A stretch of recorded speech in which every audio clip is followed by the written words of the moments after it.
Okay, so today we're doing a deep dive into the Salzburg Christmas Market. Sounds magical already. Right, like picture this. You're strolling through Salzburg, snow's falling maybe a little bit. Got the Alps in the distance. Exactly, yeah. And everywhere you look, there's these little wooden stalls all decked out for Christmas. Ah, I can practically smell the glühwein now. And the gingerbread. Oh, man. And wouldn't you know, we've got this awesome guide all about experiencing the Salzburg Christmas Market. Ooh, a deep dive into the Christmas market scene, perfect timing with the holidays coming up. I know, right? So this guide, it really breaks down everything you need to know. So, like, if someone is actually planning a trip, what kind of insider tips should they be looking for in this guide? I'm glad you asked because this guide, it emphasizes like practical advice. Yeah. You know, things that'll actually help you navigate the market. Oh, that's smart because it's easy to get swept up in the whole romantic image of it all. Totally. So like one thing that stood out to me was the timing, like when to actually go. Yeah, that's huge weekends, I bet, are a zoo. Oh yeah, the guide specifically says that weekends are best avoided if you can swing it. Makes sense. I mean, who doesn't love a Christmas market? But yeah, those crowds. So maybe aiming for a midweek visit is the way to go. Right. You'd probably have a bit more breathing room to actually enjoy the stalls. Although, hold on, I'm just reading here that a lot of the traditional school choirs, they actually perform during the week. Oh, yeah. Salzburg's famous for those choirs. So wouldn't that draw even bigger crowds? That's a good point. It's a bit of a catch-22, isn't it? It is. Yeah. Yeah, you want to experience those choirs. They sound amazing, but you also don't want to be stuck in a mob. Maybe late afternoon, early evening, midweek could be the sweet spot.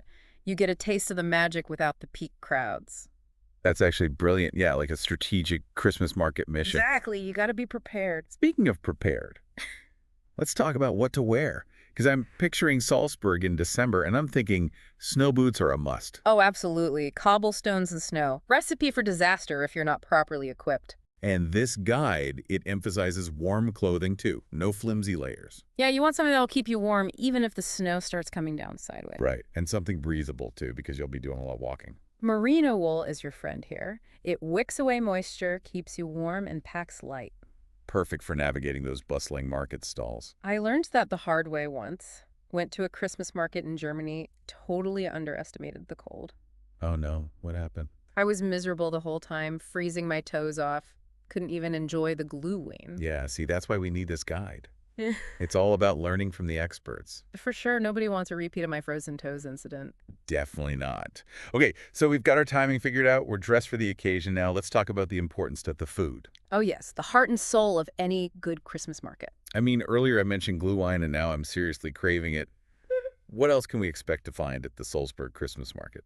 Get ready for a culinary adventure because the Salzburg market, it doesn't disappoint. Oh, Picture steaming mugs of glühwein, perfectly spiced. I can almost taste it. And mountains of Lebkuchen, that delicious gingerbread cookie. My favorite. Oh, and you can't forget the vanilla kipferl, those melt-in-your-mouth crescent cookies dusted with powdered sugar. Okay, you're making me hungry. I'm noticing this guide also mentions a couple of really popular glühwein stalls, but they're on opposite sides of the market. Oh, yeah, I think I know the ones you're talking about. Knowing you, you've probably tried both, so which one do you think is worth braving the crowds for? That's a tough one. Both have their own unique charm.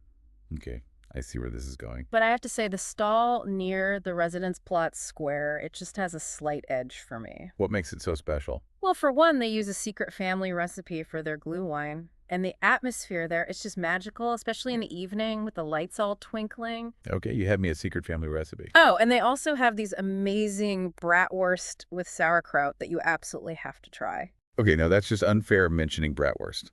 I'm getting way too hungry talking about all this food. Sorry, not sorry. So we've got the glühwein, Right. we've got the Lebkuchen, we've got the bratwurst. What about unique crafts or souvenirs? You're in for a treat there, too. Salzburg is known for its traditional crafts, especially those beautiful hand-carved nativity scenes. Oh yeah, I've seen pictures of those. They're incredibly detailed. They really are. It's amazing the level of craftsmanship you'll find at the market. Makes for a truly special souvenir, something unique to Salzburg. So we've covered a lot of ground here. Centuries-old traditions, strategic tips for navigating the market, a wardrobe plan for staying warm, a culinary adventure waiting to be had, and unique crafts to discover. It's like we've practically taken a virtual trip to the Salzburg Christmas Market. We have, and you know what? I think this guide has given us all the essentials to make the most of an actual visit. Totally agreed. But remember, it's not just about the planning. It's about soaking in the atmosphere. That's so true. Take a moment, breathe in the crisp air, enjoy those twinkling lights, and let yourself get swept up in the magic of the Salzburg Christmas Market. That's what it's all about. Exactly. And for our listeners, here's a little something to think about. Imagine you're at the market, glühwein in hand, and you hear the sound of those traditional choirs approaching. What carol do you hope they sing? Ooh, that's a good one. I'd have to go with Still Knocked. It just wouldn't be the same without it. I think you're right. It's the perfect Christmas carol for that setting. So listeners, let us know your picks. We'd love to hear from you. Until next time, happy holidays, everyone, and happy Christmas market adventures. Cheers to that.